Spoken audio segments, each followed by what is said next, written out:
glass of root beer on my desk, and it's one of those non-tippables because I have histrionics, this thing. And tonight I changed it to a wine glass so that I could toast you. This is not really wine. I know you're a huge wine fanatic, but this is not wine. It's actually root beer. And to tell your viewers as you leave their little known story, Dan and I met 25 years ago. We went on a date. And neither one of us, 5 minutes into it, right? Well, I think 2, if that's a couple. And into it, we both realized, no sparks here, but really, really great friendship that has endured for 25 years. And I'll also tell your viewers and mine, who are, hello, Dan Abrams is my mentor. I like to mentor a lot of people, but I have one mentor, and it is Dan Abrams. I call him every time I have a professional question, even a personal question. And I've always been amazed at just your wisdom and your ability to help, even though you literally don't have a second in the day because of all those jobs you do. Well, thank you, Ashleigh. I really appreciate it. And hopefully now I'm going to have a little more free time. But don't minimize those dates we had. They were great. Oh, there were no sparks. Oh, you forget, do you? 2 dates, you can still have sparks, baby. Anyway. Where is he? Is he still on? Cut his mic. Listen, Abrams, honestly, cheers to you, my dear, dear, longtime friend, broadcast associate, and dear, dear friend. I can only hope that we will be together again on some program or some network or something, some project. I truly love you to pieces, and I wish you so much fun and joy with your family because you're going to have these hours back. Mwah. Thank you, Ashleigh. Mwah. And thanks to all of you. And that is the only kissing we've ever done. Yeah, not true either. But all right, Banfield starts now. 1 second. Hi, Dan. Love you, man. Oh, he really is great. And there was no kissing. Okay, let me give you a couple of things about this show. We're 2 minutes into the true crime show, and if you weren't sure about what was going on there, folks, Dan's leaving, and I'm devastated. And so I'm drowning my sorrows in wine-shaped root beer. I do have some big stories to tell you about tonight on this Thursday night, Friday eve. The Ellen Greenberg story is heating up. Brian Enton has been on this story for a very long time. He wanted answers. He is getting answers, and so are her parents. For 14 years, we have wanted to know, why did everybody say it was a suicide when she had 20 stab wounds and 10 were to the back of her head and neck, and one at least was delivered after she was dead? I don't need to be a medical examiner to look at that picture and say that's no suicide. And yet, the governor of Pennsylvania today said, well, we just followed the evidence. You did? Did you really? Josh Shapiro, who was an attorney general during this 14-year case, has finally answered. I'm not satisfied with his answers in the least, but Brian Enton got them. I'm going to play you some of those answers, and also going to speak with her family's pathologist, because now there's a hunt for a killer. Now that we've all agreed finally it's not suicide, took 14 years, now there's a hunt for a killer. And now the attorney general, who's now the governor, he's having to answer for it. Also, Casey Anthony 2.0. The similarities are remarkable, uncanny even.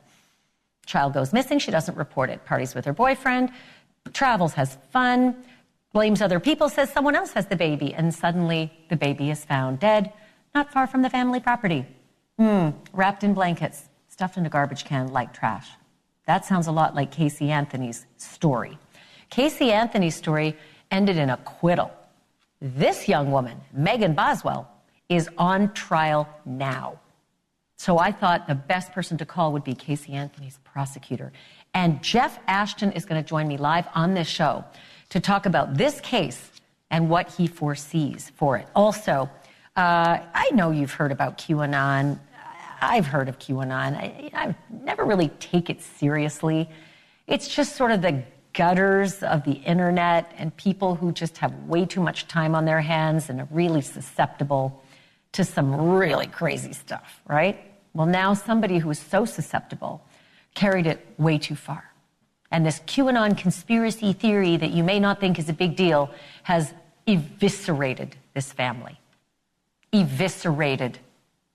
and don't use that word lightly, those 2 children were killed with a spear gun in the name of QAnon. I'm going to tell you all about that story and what's happened to that dad in just a moment. I'm starting here, though. Still coping with the loss of Dan Abrams, though. Boy, oh boy. But every investigation has to start somewhere. However, going back to square one weeks or months or even 14 years later after you realize you got it wrong, that, my friends, is rough. And yet somehow, in the mystery surrounding the murder of Ellen Greenberg 14 years ago, square one is considered a giant leap forward. Until just this week, authorities in Pennsylvania were sticking to the nonsensical ruling from a medical examiner 14 years ago that somehow Ellen stabbed herself 20 times, 10 times to the back of her head and neck with a 10-inch blade. Reach back, see if you can do it. Just ergonomically, try. I can't. And at least one stab wound happened after she was already dead. To me, you do not need to be an expert. But as you know, if you've been watching Banfield, the now former medical examiner settled a long-running lawsuit from Ellen's parents by changing his mind, actually for the second time. Now he's declaring that the victim's manner of death is, quote, something other than suicide. First it was homicide, then it was suicide. And 14 years later, now it's something other than suicide. Which is batshit. I'm sorry, it's borderline nonsensical. But it has prompted investigators to launch what they call an expeditious review that should have been launched on day one. That should have been launched before Ellen's apartment, the murder scene, was thoroughly cleaned and sanitized on day 2, before any forensics could be collected. Despite the lack of action over all these years, the case has not exactly been dormant. It's been kicked around numerous offices and jurisdictions, and at one point landed on the desk of the state attorney general, who just so happens to now be Pennsylvania's governor, Josh Shapiro. Josh Shapiro, as attorney general, signed off on that ridiculous suicide finding. Again, 20 stab wounds with a 10-inch knife to the back, one of them after you're dead. He signed off on that finding. And today our Brian Enton caught up with him and asked him whether he too has reconsidered. And you're going to hear his answer in a minute. I am still perplexed by it, gobsmacked actually.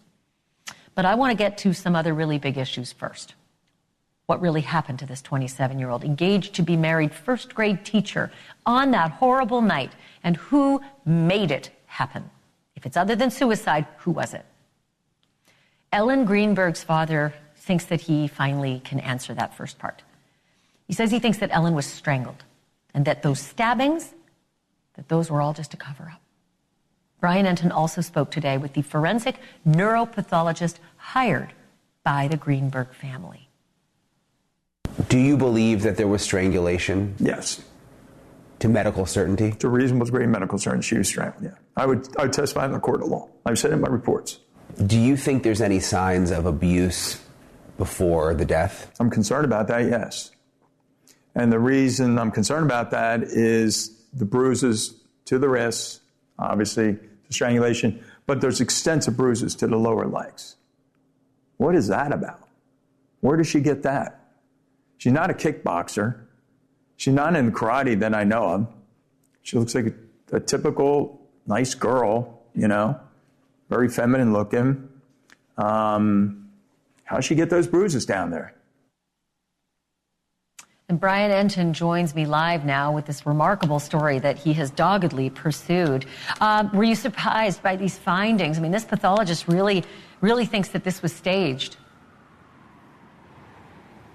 You know, I was surprised by what he has uncovered. He's been working the case for 10 years, Ashleigh. He says it is staged, that this whole scene was staged, and that he has the evidence to prove it, that perhaps Ellen Greenberg didn't even die from the stab wounds. This is a highly respected forensic pathologist. He does autopsies, 4 different counties here in Pennsylvania, was hired by the Greenbergs. He's done 14,000 autopsies overall. He says he has never seen anything like what happened to Ellen Greenberg and all of this craziness that has gone on for the last 14 years. Listen to what he says about it being staged. When I look at the scene, first thing I notice when I look at it, and I think synthetically, is oh my goodness, this scene is staged. How do I know it's staged? Because I see her back up against the cabinets in the kitchen. Her arms are down by her side. The left hand is holding onto a towel. There's no blood on the towel. There's no blood on her hand. There's blood to the back of her left hand. To the right are her glasses. Now, obviously, she's not sitting there stabbing herself and then wiping herself with the towel. Why does she have a towel there? And there's no blood on the base of the left hand. She didn't use her left hand, obviously, to stab herself. And there's a towel in there. Why would she have a towel in her hand if she's going to be stabbing herself? And there's no blood in it. Well, she didn't. Somebody else put it there. It's staged. He says the clean towel, Ashleigh, doesn't make any sense. He believes it came from the bathroom. He's frustrated that there was no luminol testing done. There was no testing by police done in the bathroom. He showed me photos in the bathroom. All of her stuff was packed up. Her makeup bag was packed up. Her cell phone was sitting right on top of her bag. He believes perhaps she was packing up to leave when all of this went down. He showed me the sink, by the way, the kitchen sink. In the sink, there was a pot scrubber, and there was a sponge, and there were 2 knives. None of that was tested, he said. So he's frustrated by the whole thing. I'm frustrated, but I'm angry. I'm just angry at the sheer stupidity and the laziness or whatever else was afoot here. The doctor was really great in terms of demonstrating how absolutely asinine a finding of suicide was. What did he say? Yeah, I mean, you call it asinine, and now, you know, the big civil case that was supposed to happen in the courthouse behind me this week, the city of Philadelphia settled. They settled, and let's not forget, the medical examiner who did the autopsy has now said it was not a suicide. So everybody seems to be agreeing in that way at this point. But this is the way he explained it in terms of all those stab wounds, 20 stab wounds to the front of the back of the body. If you're going to call this a suicide, not a homicide, that somehow she stands up or leans over, stabbing myself. Oh, I get to get blood drops down there. Blood drops, get down there. Oh, not my hand, sorry. I used the left hand. Shouldn't have done that. Just the right. Blood drops. And then she falls to the ground. She's on it and everything else. Boot turns to the side. Oh, excuse me. Let me stab myself again and drop the blood on the side. Does that make any sense? No. No, of course not, right? But that's what you're suggesting. I mean, you're not suggesting it. So there's blood drops there. They're coming straight down too. And there's hair here. I mean, why the heck's there hair in between here? What's that from? Now, what happens is when you get hair like this, sometimes the person is defending themselves and literally the victim actually pulls their hair out. But the other times, the assailant is pulling the hair out. Either way, you got hair here in the middle. Does that make any sense to anybody? Of course not. And you saw on Dr. Ross's computer screen there, Ashleigh, he was showing the boots, Ellen's Ugg boots. Something else that struck him, there were blood droplets, not only on the top of the boots, but also on the side of the boots, which he said doesn't make any sense because was she standing up when she stabbed herself? Was she laying down? How did she end up propped against the cabinet? The blood splatter overall, he says, really doesn't add up. And, well, listen, I mean, none of it adds up, and I'm not an ME. I'm not even a doctor. I'm not a police investigator. But I can see right away that this looked like a murder, right from the get-go, with the knife sticking into her chest, propped up against the cabinets, the lower cabinets of the kitchen floor. But when Josh Shapiro, when the governor of Pennsylvania, when you caught up with him today and questioned him about this, and it was on his desk, and he signed off on it, I felt like he really wiggled out of this. Yeah, let me give you a little backstory here to remind you.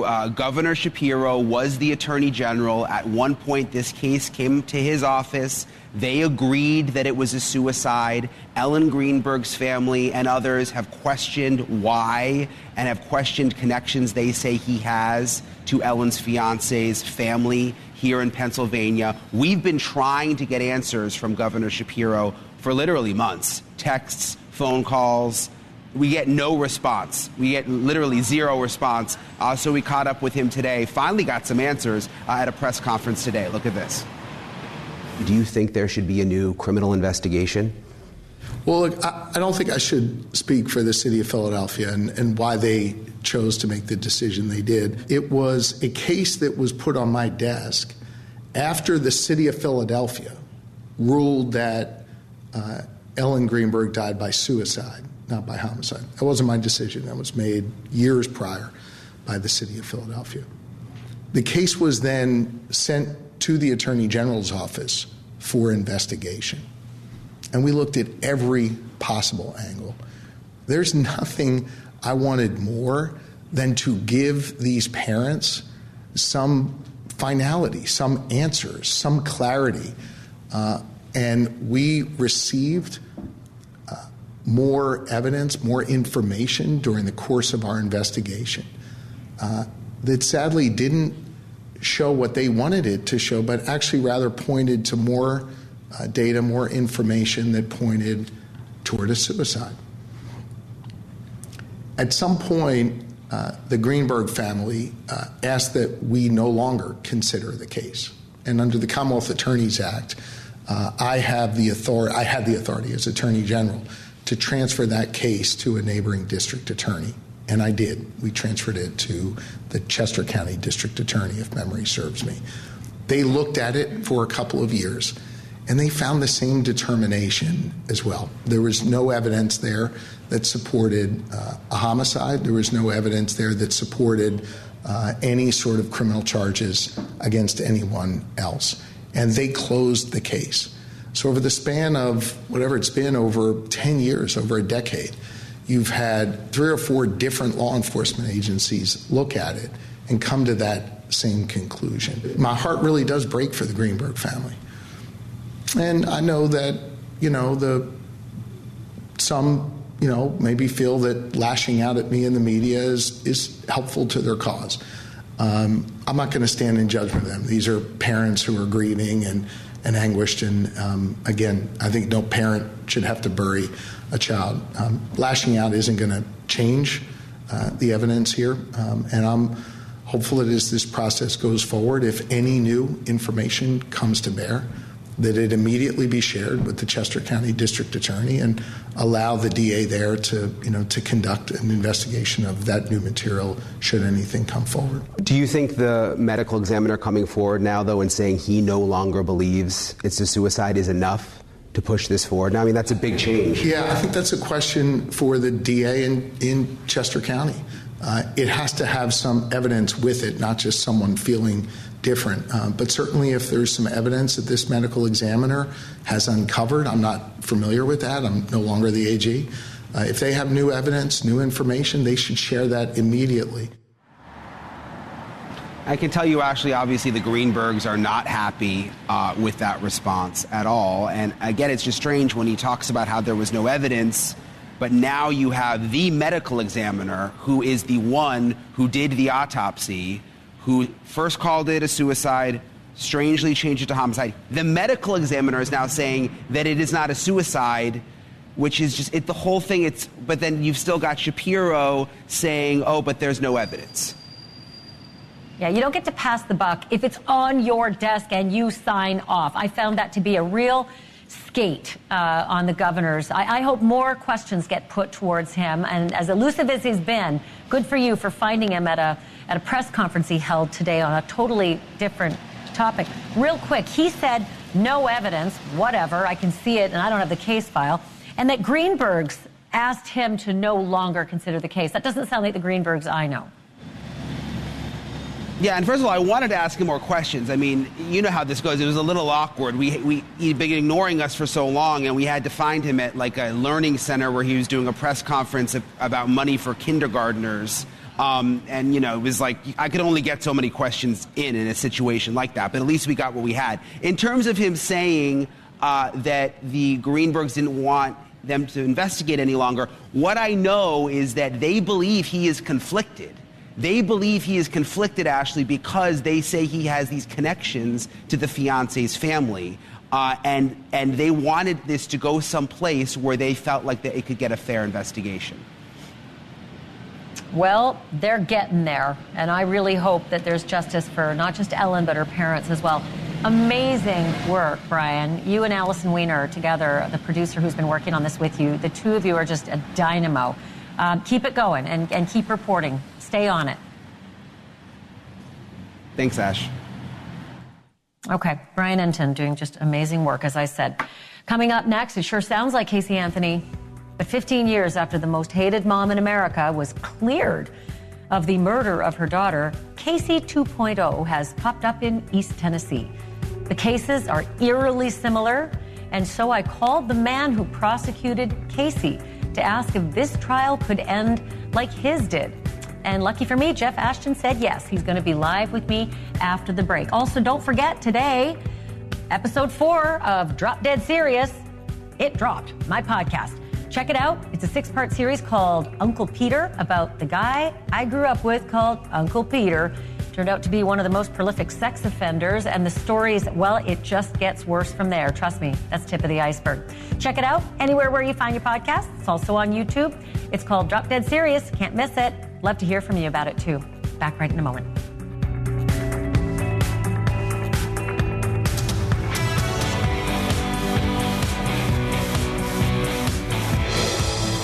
I'll tell you the case, you tell me the client. A pretty young mom is brought up on murder charges after her baby girl disappears and she doesn't report it to anyone. Instead, she spends the ensuing weeks partying with her boyfriend. Eventually, a grandparent calls the police, having not seen that baby in months. The young mom lies and lies and lies, says somebody else has the baby, everything's fine. Till soon enough, that baby is found. She is dead, just a stone's throw from the family home, wrapped up in blankets, tossed out like trash. If you said Casey Anthony from 15 years ago, you'd be wrong. Well, you'd be right, but you'd also be wrong. Because I'm talking about East Tennessee, Megan Boswell, and a case that's happening today. The mom, who was 18 when her daughter died, is on trial for first-degree murder of that little baby girl. Little baby Evelyn, just 15 months old when she went missing. And like Casey, Megan never told anybody. The child's grandpa was the one who eventually called police. And again, like Casey, Megan lied over and over and over, saying somebody else had little Evelyn. Casey told us all a nanny made off with little Kaylee. Both turned out to be untrue. But Megan eventually changed her story, telling police either she or her boyfriend must have rolled over in bed onto Evelyn and accidentally smothered her. The tapes of that interrogation were played in her murder trial today. Megan, you've lied to us for 6 days now. I need you to be truthful with me today. I am being truthful. No, just hear me out, okay? I need you to be truthful with me today. We're getting there. We need her brought home. She don't need to be laying out in the woods in the cold anymore. She needs to be buried. She deserves that. You need to help us bring her home. Please. Tell us where she's at. I don't know for sure. I really don't. I don't want to know. You said you sit there and looked at her. Yeah. When you woke up and she wasn't breathing, tried to give her CPR. What did her eyes were open? Were they bloodshot? No. Were there any bruising around her eyes? No. She just looked like she always did, just like she was at peace asleep. No, her eyes were open. Her eyes were open. Not bloodshot or bruised. Not really, no. Because I can't help but think that's probably a lasting image that you think about Evelyn. So you'll know her bloodshot eyes were bloodshot or not, or black, and you're not saying they were. No. Okay, but they were just open.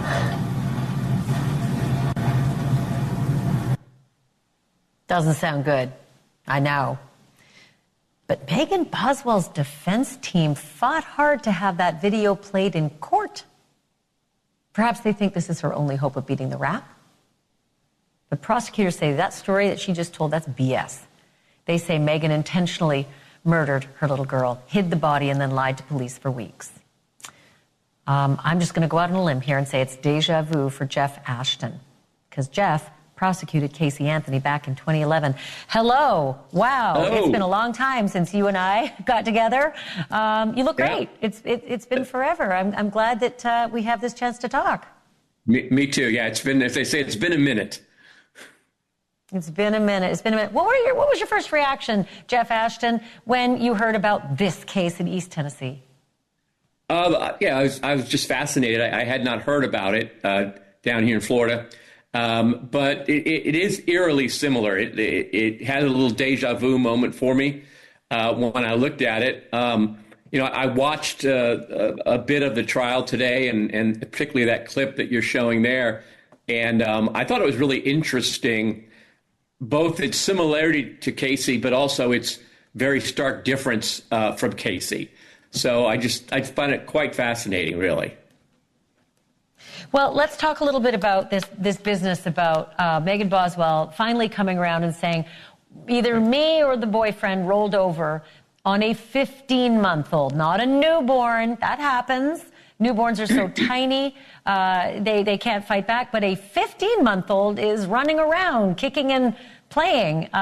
What do you make of that? And what do you think a jury will make of that idea?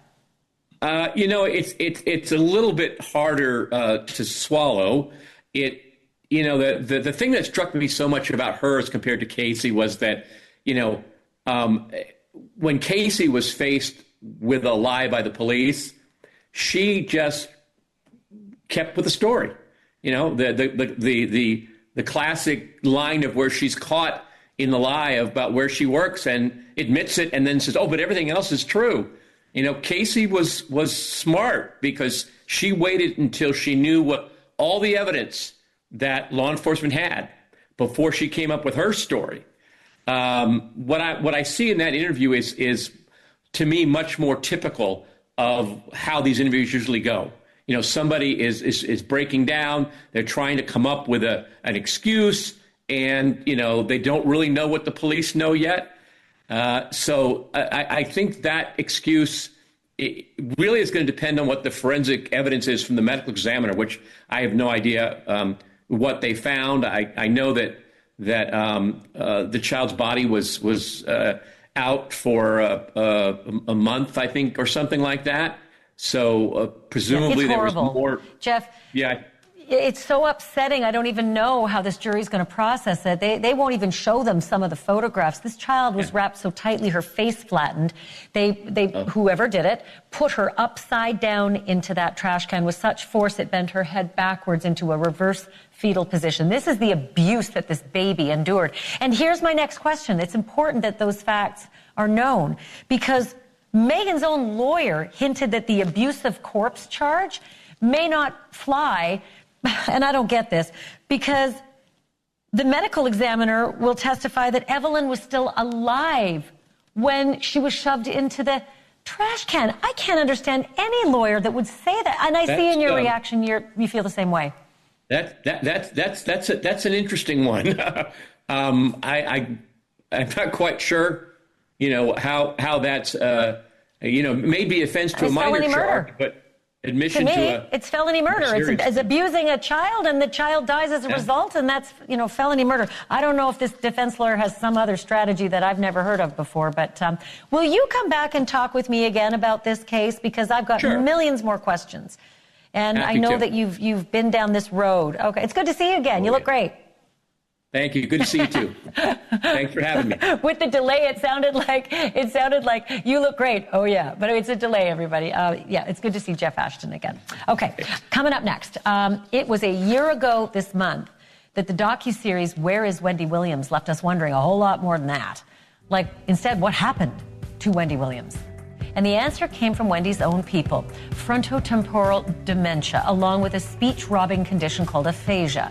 But that was then, and this is now. Wendy is now calling herself a prisoner of a bogus diagnosis and an overzealous guardian. But that guardian says she is willing to put this to a test. When we come back, could Wendy Williams get her life back? Stay tuned. We need to talk about Wendy Williams again. Not to play armchair neurologist over something she said on the radio. even though she just did another radio interview. And not to rehash the medical, legal, and emotional crises that have left her, as she says, a prisoner, unable to make meaningful decisions about her own life. We need to talk because something just happened that could, more than likely won't, but could actually change Wendy's highly restrictive, supposedly oppressive guardianship. A guardianship that was put in place long before that very shocking Lifetime docuseries from a year ago. What I smoke, and I will liquor when I liquor, and I will eat what I eat. How dare him? How dare him? I control me. That docuseries was called Where is Wendy Williams? And after it came and went, the one-time talk show megastar went silent until last month. Out of the blue, Wendy called into the Breakfast Club radio show, sounding clear and frankly direct, denying that she suffers from dementia or any other brain condition, and called her assisted living facility a, quote, cuckoo's nest. Yesterday, she called into that program again, sounding stronger than before, and once again, slamming her diagnosis of mental infirmity, which, for the record, was made public by her own team just before the docuseries aired. Have a listen. Well, look, I'm dealing with these court people and my guardian person, and that is the big deal. So you know what? I don't have frontal temporal dementia. You know what I'm saying? It's disgusting. That is a very rare thing for anybody to have. You understand what I'm saying? It's like one of those types of things where I'd be a blibbering idiot. Like, I can't take a shower. I can't dress myself. I can't speak. I can't listen. I can't... I can't. Well, Wendy, who dressed you when you was in the window for that TMZ doc? Because that was nice. You had the black cat suit on with the wig and the lipstick. Well, excuse me. That was me doing for myself. Now comes the bombshell. Wendy's court-appointed guardian, Sabrina Morrissey, is asking a New York judge for a new round of testing to either confirm or disprove the previous diagnosis, frontotemporal dementia and aphasia. Ms. Morrissey says it is, quote, extremely unlikely that Wendy will be found mentally fit. But it's not impossible, and it's not an understatement to say that the verdict could literally change anything and everything. I want to bring in Alexandra Kazarian. She's a criminal defense attorney with the Garagos and Garagos firm. She's also a friend of the show. Alexandra, on the surface, this sounds like it's good for Wendy, but I'm kind of wondering if it's just the Guardian doubling down just to publicly put it all to rest and say, here's the test again, for heaven's sake. Here are the results. Shut up. What do you think? I think that's exactly what's happening. This case started not because somebody inside of Wendy's family raised a red flag, but because the Wells Fargo that she was using flagged some really strange financial behavior. And from what I've seen in the history of the conservatorship, her family members were brought in the beginning to be considered as conservators, and they were not chosen to be in control of her finances and her life. So it seems like there's a lot more going on that we don't know about. In cases like this, there's a lot of the procedures that are sealed to protect the privacy of the conservatee. And so I think there's a lot that we don't know. And I think that because of that, because there's not really that transparency in this situation, I think the public guardian is saying, look, I don't want anyone blaming me for anything. And if she's going to go out there in the press and say these things, then absolutely have at it. Let's do it all over again so that these questions are asked again. Yeah. And I know that we're going to have the same kind of answers. I think that's exactly what she's doing, protecting herself. Tell you what, hearing her, she sounds like the old Wendy. She doesn't sound like somebody who can't make decisions for herself. And, maybe there's a condition that comes and goes. I don't know. But it seems uncomfortable that a judge can actually silence her and say she's not allowed to do interviews. That's troubling to me. That's First Amendment. Let me ask you this. I only have a couple seconds left. But if she gets a good evaluation, how hard is it to get out of the conservatorship, unwind it? The judge has to find that she is mentally stable enough to take care of all of the aspects of her life, financially, physically, emotionally, and health-wise. Is she going to go to the doctor's appointments that she needs to? She's got some of these diagnoses. And if she fights them on going to these doctor's appointments, that might be one reason that the doctor's going to say, you know what, I don't think that you're able to take care of yourself. There's a lot of aspects. Yep. Okay. Well, it makes sense. I'm so looking forward to the resolution of this. It troubles me. I like Wendy a lot. Alexander Kazarian, thank you as always for your expertise. Of course. All right, folks, just ahead, QAnon may seem like a silly little conspiracy group mostly swirling in the bowels of the internet, and for the most part it is. But it just reared a very ugly head in a way that is not theoretical at all, but very real and very murderous. When we come back, the QAnon follower who believed his own babies had serpent DNA and the devastating consequences of his online fixation. That's next. We have some outrageously nutty things, some ridiculous, fantastical, baddie things, and still live a normal life. Pay your taxes, raise your kids, obey the law. And then there's Matthew Taylor Coleman. Matthew is a surf instructor in California who, in the summer of 2021, without a word to his wife, packed up the couple's 2 young kids in the family van and set off for Mexico. While in Mexico, police say he murdered those 2 babies and used a spear gun to do it. A spear gun on his 2-year-old son, Kaleo, and his 10-month-old daughter, Roxy. He was arrested 2 days later when he tried to re-enter the United States. When investigators asked him why he had done such a heinous thing, he said he believed his innocent, helpless children had been, quote, corrupted with serpent DNA and were going to grow into monsters, end quote. And he said he didn't come up with that delusion on his own. Nope. He said he got it from QAnon. QAnon. The conspiracy peddling group whose core belief, as I've tried to understand it, is that a deep state of satanic, cannibalistic pedophiles controls the world. I know, when you say it out loud. So where is Matthew Coleman today? He's still in custody, still awaiting a double murder trial that actually might not ever happen. The lawyers for both sides say his mental state in lockup has only deteriorated. He's hurt himself repeatedly, slamming his own head into a toilet, punching himself in the face, and family members say when he speaks, he's incoherent.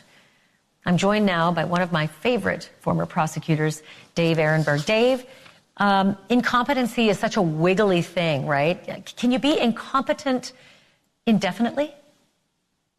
Yes, Ashleigh, and you may never stand trial. This is different than the insanity defense. This is whether or not you can stand trial to begin with. You have to be competent. You have to understand the charges and can help in your defense.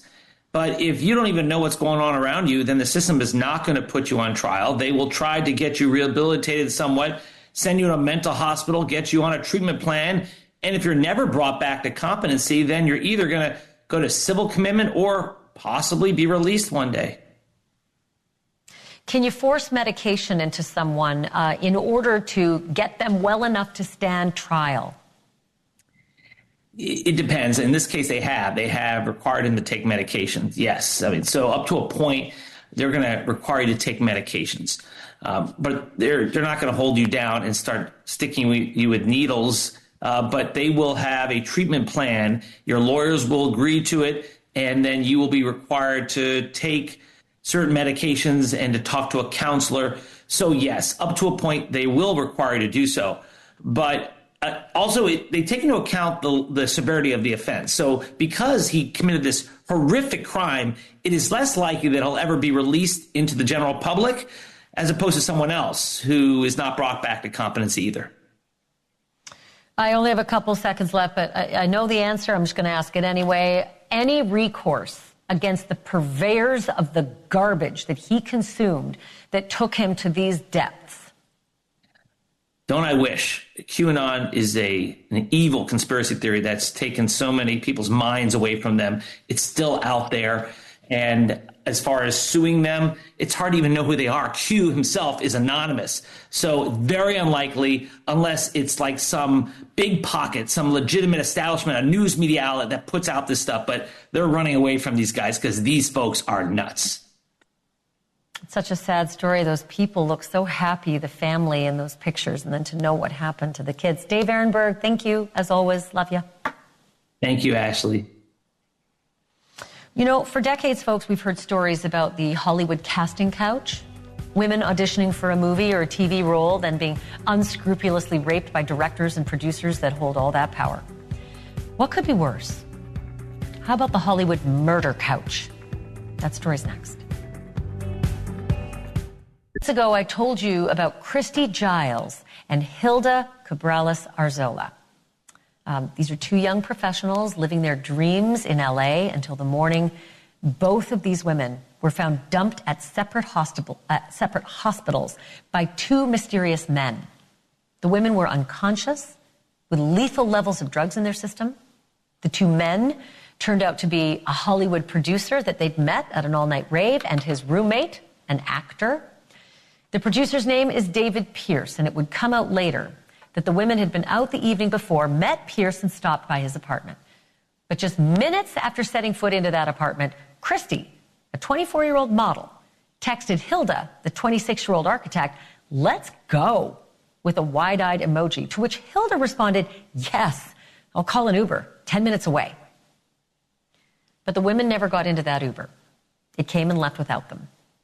Instead, 12 hours later, their limp bodies were loaded into the back of a Toyota Prius with no plates on it. And they were dumped at separate hospitals. Christy was already dead by that point. Hilda was in a coma 15 days before being taken off life support. A year later, Pierce was charged with 2 counts of murder, along with 7 counts of rape, dating back to 2007.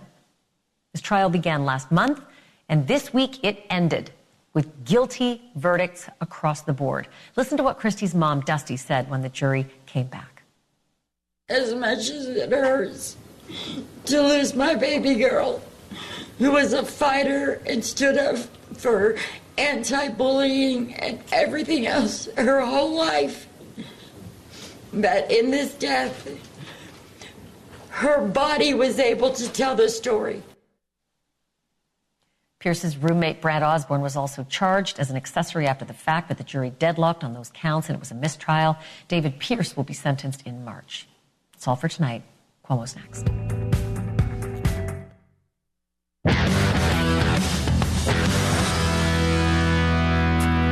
Chris Cuomo here. Welcome to NewsNation. What's right is right. Everybody wants to see less waste, fraud, and abuse in government. We hear it from every politician asking for power.